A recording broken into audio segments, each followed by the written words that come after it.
So this is the cube orientation for the 4x4, and starting from the 4x4 and higher, it gets a little trickier because not only can you move them like this, but you can also move those layers all by themselves.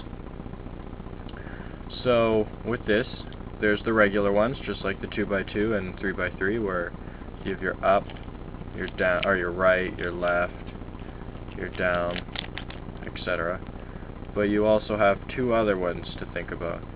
You have your R star, which is both together, U star, which is both together, L star, both together, D star, both together, and then front star and back star as well.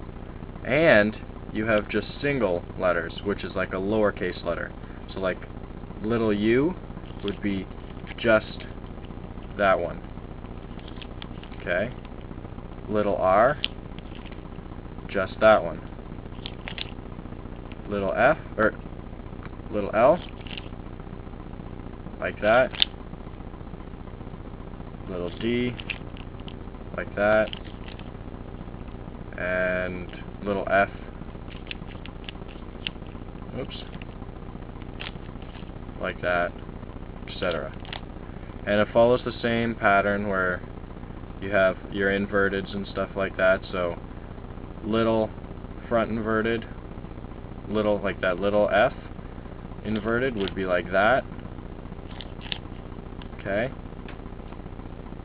And then R star prime, which is inverted, is still the same thing, only R star prime's like that. So there's still the inverted, regular, inverted, regular, and inverted, oops, and then regular, like that as well. So you have to remember, lowercase letters are just the inside ones. Uppercase letters with stars are both layers at the same time.